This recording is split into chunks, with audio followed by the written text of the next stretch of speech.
All right, the Wizards capped off the comeback win. We'll get all to it. First, Pooh, how are you? I'm good. Another morning, a sunny morning. I know you Well, love the mornings. afternoon now, but it feel like morning. And from the Locked On Wizards podcast, my man D is with us. D, what's happening? I'm feeling pretty good, man. Wizards 10-3, number one in the Eastern Conference, 19-point comeback against the Pelicans. I'm feeling great. That's how we had planned it before the season started. D, before we get into the Wizards in the early season, talk to us a little about Locked On Wizards. You got your own YouTube channel, which is doing great. And then Ed Oliver was actually on this show when he broke the news that he was the new host of Locked On Wizards podcast. And soon after that, you joined the crew.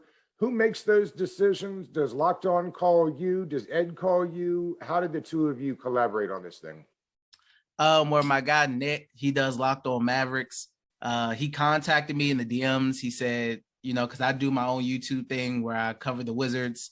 And he said, we love your energy. Ed's more the chill guy, analytical guy. I'm more of the energy guy. So he felt like we'd be a great team.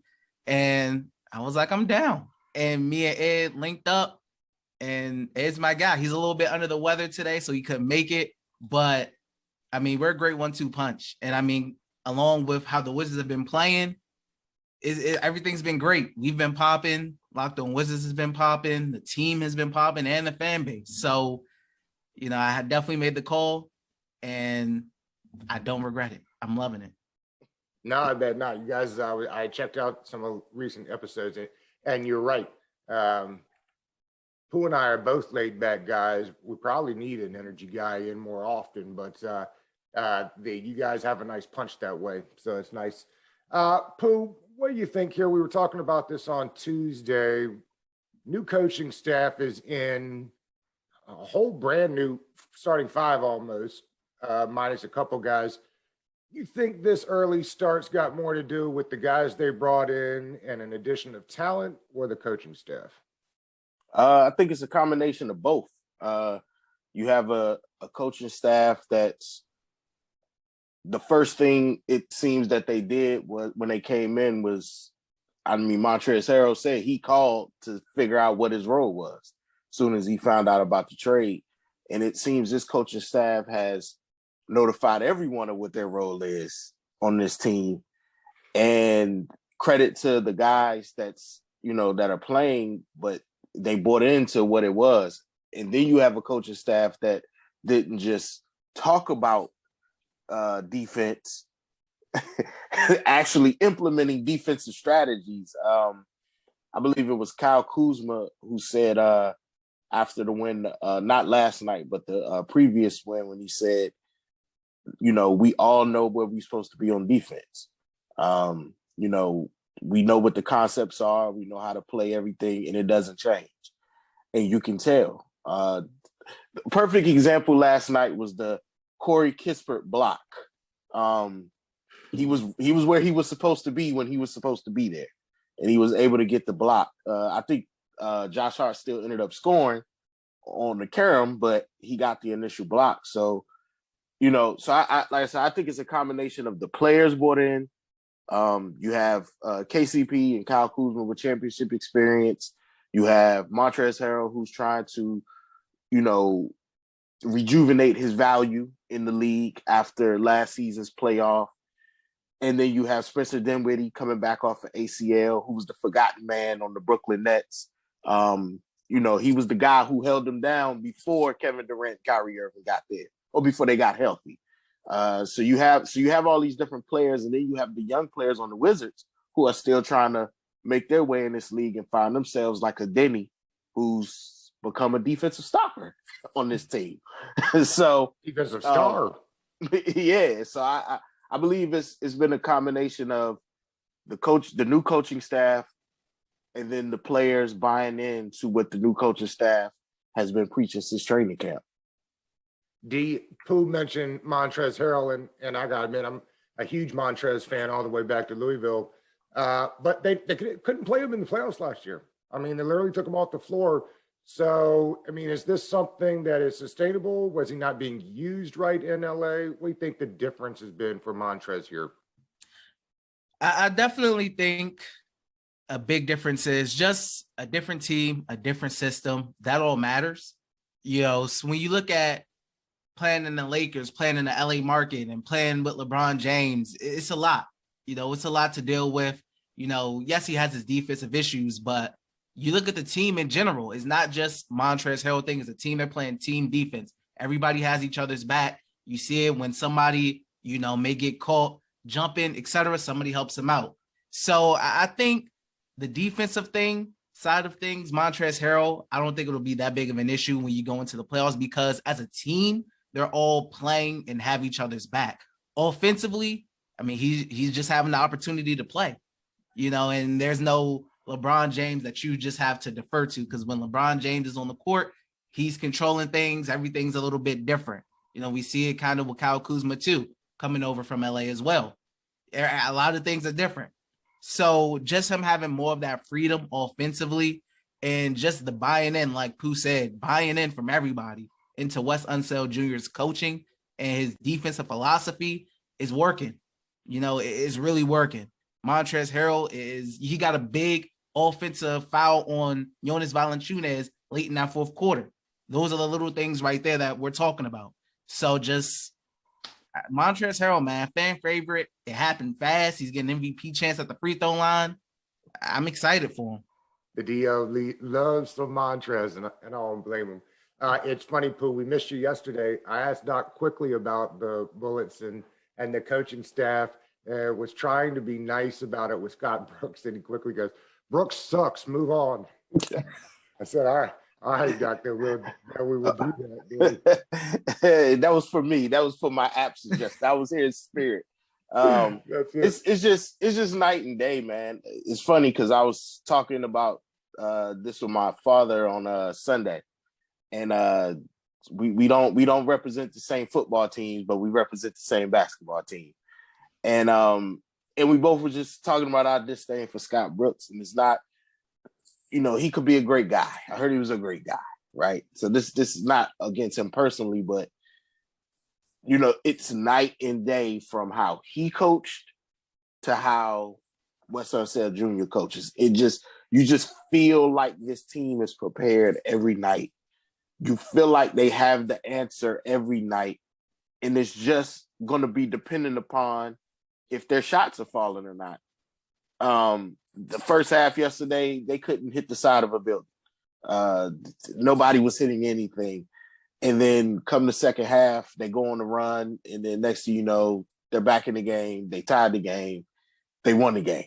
Like, that never happens under Scott Brooks. And like I said, there was never a plan with Scott. No, there was never a plan. It was just roll the ball out and play. But you see and you feel like there's this feeling that, okay, guys, we just make a couple stops and I think they're going to be back in it. And Wes Unseld Jr. has shown to put the right lineups on the court at the right time. He saw Denny was, he came in and locked Brandon Ingram down in that fourth quarter. So what he do? He rolled Denny out for the rest of the game. He didn't, okay, Denny, your time is up. Come sit down. He feels kind of what's going on the court, and then he allows his players to handle the rest after, depending on the situation. So, yeah, man, I'm glad Scott Brooks is gone. Much success to him on his future stops. I believe he's in Portland or somewhere assistant coaches right now, but I'm happy. I'm appreciative we was able to get Wes Unseld Jr. and he didn't end up in Orlando or something like that. So, well, and it's funny about Wes Unseld. We were the first team to fire the head coach, last team to hire a head coach. They did a lot of work on finding the guy. They went through a lot of candidates. This is the guy they wanted all along, and it's paid off. The other thing they did in the offseason, that Spencer Dinwiddie, I was excited about that signing. I think I was most excited about it because I can't remember last time a guy chose us.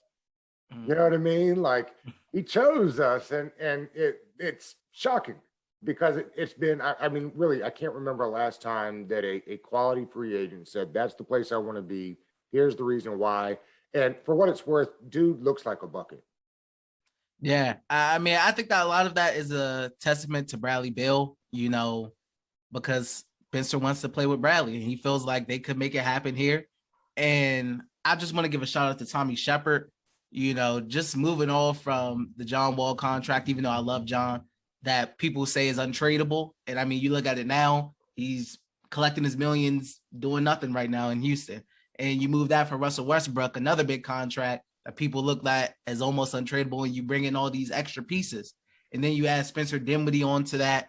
I mean, Spencer Dinwiddie, I'm just more impressed with, when Brad's not playing, he gets aggressive. In that second half, he gets aggressive. He's in control. He's not as fast as a Russ or a John, but he's always in control, whether it's late in the fourth quarter. He's never sped up. Nobody can speed him up. He always plays his game. And, another thing is I like how he can monitor, because he said this in the press conference. It's different when Brad and everybody else is playing because he's not always looking for a shot. He knows he can get his shot, but he knows Brad and Kuz and Montrez has to get theirs as well. He wants to share that love. He wants to move the ball around. And that's just, beautiful thing to see. It's a beautiful thing to see. Spencer Dinwiddie has been an amazing pickup. Tommy Shepard gets a round of applause from me for that. Absolutely. Well, I'm on record. Pooh knows this. I mean, I'd be stunned if he doesn't get executive of the year. I just don't know how you can totally reshape a roster in 1 year. That Pooh, we had plenty of people tell us the roster was unshapeable, that they had to trade Brad off to get anything worth and just start from the bottom up. And we didn't have one or two people tell us that. We had plenty of people to tell us that are highly connected throughout the league. And here he is. I mean, he pulled all those off. And I mean, the only thing they didn't get in that Lakers trade that I was hoping for was the point guard. Who's the Schroeder? I had thought maybe they'd find a way to get Schroeder in that deal, but you don't need Schroeder in the deal because you got Dinwiddie, who is I don't think pure of the point guards that we've had since John probably. I don't think they ever wanted Schroeder. I think that was the big thing. They didn't want him. We see why. We know why. Yeah. Spencer had already made his intentions known on where he wanted to be and where he wanted to play. I think the one thing, Tommy noticed when he took this roster over from Grunfeld was the imbalance. Very top heavy. And, it just took a little time to, flip, John and then John into Russell and then Russell into the other pieces. But, I probably can't think of any man happier when Russell Westbrook came to him and asked to be traded to the Lakers if they could make the trade. I can't think of anybody that was probably happier than Tommy. Sure. Especially when Russell notified him he wanted to be traded, and then Brad eventually notified him he did. So that was probably the happiest day of his tenure as GM for the Wizards, because he understood then that he was going to start making the way to achieving the balance on this roster that they sorely needed. And now you have a roster of wings that can go out and guard various positions between KCP, Kuzma, Denny. Had none last year. Had none. And now you have at least three, not even including Brad, but you have three that will come out there and play 1, 2, 3, and then Denny and Kuz can play a 4. So it's this is the most balanced roster that I can remember since when Paul Pierce was here. Yeah. And then if you go beyond that, Gilbert and Jameis, you'd have to go. Yeah, Gilbert, Jameis, Karan. And then you got to go all the way back to when Chris Webber was here and we were the Bullets before you find another one. So yeah, it's just a very balanced team at this point. Real quickly, Boo, can I just say how sad I was that they broke up that Juwan Howard and Chris Webber. Rod Strickland was on that team. Rasheed Wallace, the young Rasheed Wallace. That was sad. I heard it had more to do with off court than it had to do with on court. Why that team eventually was broken up. But you know, it was sad. It was sad, but Chris Webber still ended up going to the Hall of Fame off his time in Sacramento. So absolutely. Sorry I had to stop there. I think about somebody who posted that the other day is why I thought about it again. And it just because I was a huge Chris Webber fan. And I was so excited when he got to Washington and what he stayed long enough for a cup of coffee. A cup of coffee. Because I wouldn't look at the roster. I think it was the second season he was here. Because he came here from Golden State after his first season or after his second season. I think it was after his first season, after he won Rookie of the Year. Okay. He got traded. But I went and looked at the roster, and they had like Mark Price was on the roster, Calbert Chaney, Tim Legler, but Rasheed, Jawan, and Chris. And I was just like, oh, what could have been? What could have been? Oh, what could have been for this team? You know, it's crazy. They're not even shooting the three ball well, D. I mean, and they've got, and in 2 weeks, I guess it looks like maybe Rui's back. Thomas Bryant is on the way back. I mean, this roster ain't even filled out yet. Yeah, I mean, there's still pieces to be added, and I think them being 3-0 without Bradley Beal, that's important because they were 2-12 without him last year. It was ugly when he was out, and like you said, the offense hasn't been outstanding or playing extremely well, but I think that's a testament to their defense because they don't need to score 120, 130 points like they have in previous years to win games. You know, they're winning games scoring only 97 points. They're winning games scoring 105 points. They're holding you prefer one style to the other, D? Yeah, I mean, I like a defensive team because I've always been of the, defense wins championships. I've always been, part of that crew. So I love the fact that the team is slowed down the pace. They're a little more defensive. Their identity is a scrappy defensive team. And, when the Wizards were scoring high scoring games, they were running up and down the court, top in pace. It was like when you were missing a lot of shots, it was almost like turnovers because it was happening so fast. You're missing all these shots. Then the other team is right down the court. So I prefer the slower pace. I prefer the better defense that the team is playing. I love this style of ball. And I mean, the ball is moving more than we've ever seen under Brooks. I mean, there's really been an emphasis on ball movement, getting guys involved. Yes, there's been times where the offense has looked a little ugly, but with guys like Thomas and Rui coming back and Brad coming back, I assume the offense will pick it back up too soon. Pooh, question for you. Mm-hmm. Better chance that the Wizards get to 50 wins or the football team wins 5 more games? Wizards get to 50.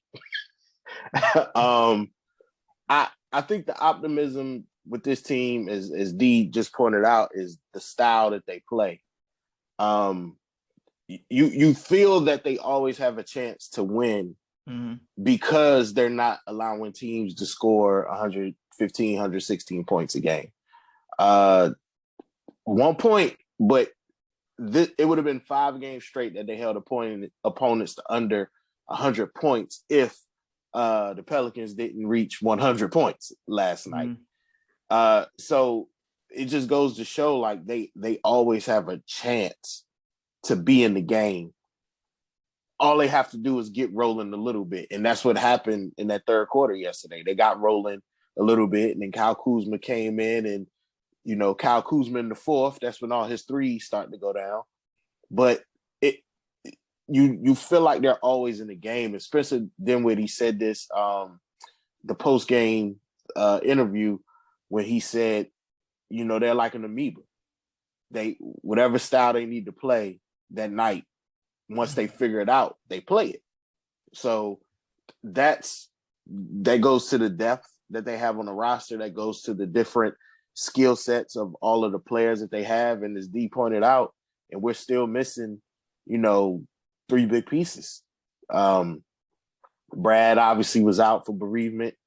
Rui, when he comes back and gets back into the flow of regular season NBA, he's going to be a big piece because you can see at times they are missing Rui. Mm-hmm. And no disrespect to Anthony Gill, but when Anthony Gill is getting rotation minutes, they're missing. They're missing that piece, someone who can guard a big three, a four, and a five.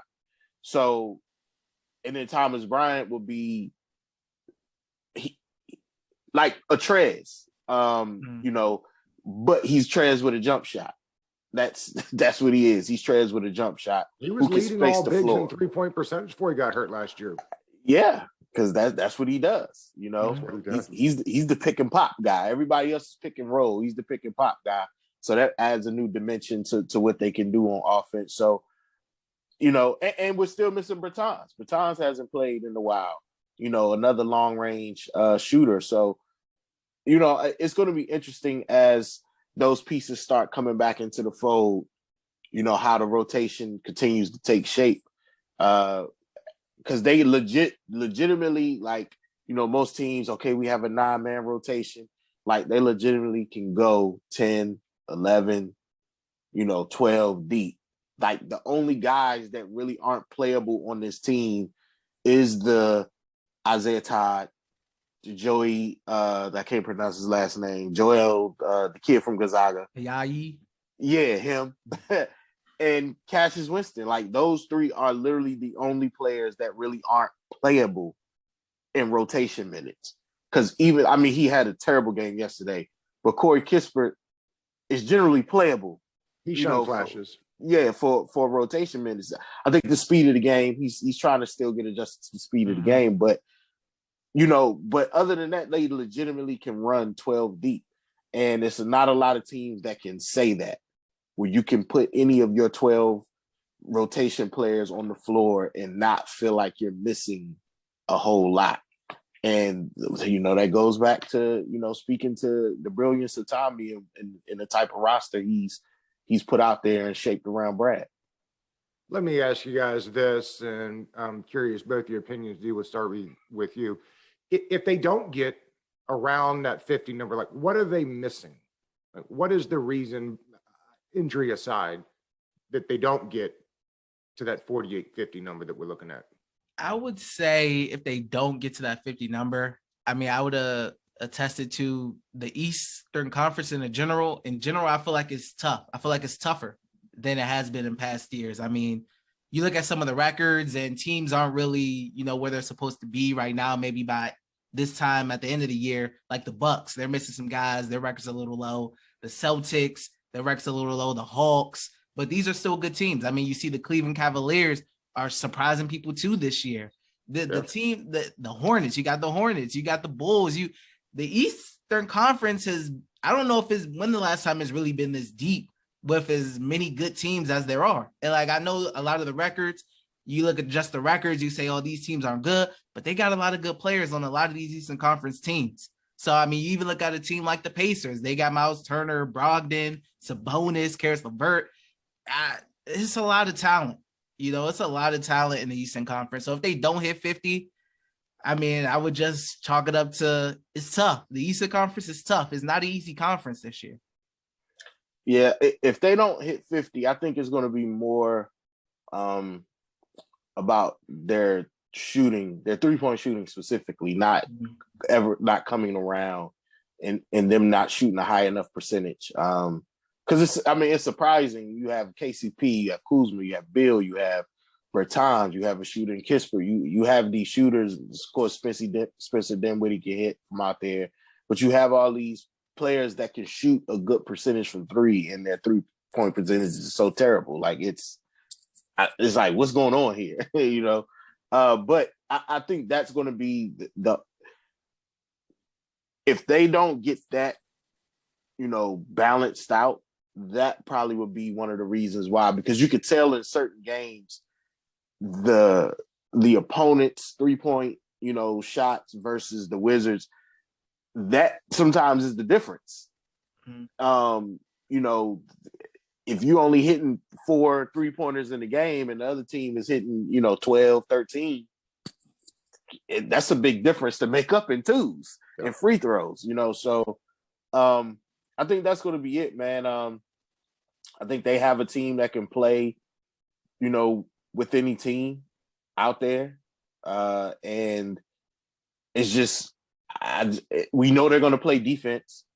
It's just going to be if they're going to hit shots or not that night. So if they don't reach 50, I think it's going to be because of that.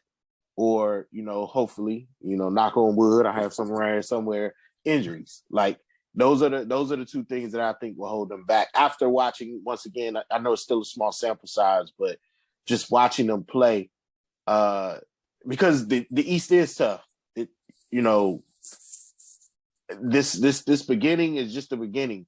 Teams are going to get on the roll, and you're going to have to compete with a fully healthy Bucks team, you know, Hawks team once they get the shit righted. New York Knicks teams always play hard. The Indiana team, if they don't end up breaking up Twin Towers they got out there. You know, we got the Hornets tomorrow, who's an exciting team to watch. So, you know, it's Chicago surprising everybody. I'm one of them. I didn't think, I thought they was going to be giving up 130 points a game. I'm not gonna lie. I thought it was going to just be all offense. But, you know, you have these teams, and every night in the East, you got to come out, you got to put your bootstraps on. Like it's not a whole bunch of bottom feeders like it, you know, it usually is in the East. So it's going to be interesting. You know, I think they have the talent to do it, the coaching staff to do it. It's just going to be about health and their 3-point percentage coming up, you know, eventually during the year, balancing out. D, tell the folks at home where they can find you, about the YouTube channel and all the stuff you guys got going on with the Locked On Wizards. If you want to follow my personals, at D Talks a Lot on Twitter, on YouTube, if you want to subscribe, I talk all Wizards. D Talks a Lot. For the Locked On Wizards, we talk Wizards 5 days a week. You can subscribe to us on YouTube, Locked On Wizards, and you can follow us on Twitter at Locked On Wizards as well. Plane, Pooh, you getting on a plane later this week, right? So we wish you safe travels. Actually, that's been changed. All right. I will not be getting on the plane this week, but I will be. I'll be. Hopefully, I'll be making it on Friday. You know, you never can tell with me. No, you can't. but you know, David Aldridge on Friday, so you hate to miss out on it. Right. When DA stops by, you know, the legend DA. Got to try to make it for the legend. Absolutely, fellas. I appreciate it. Had a blast. Yeah, all right, y'all have a good one.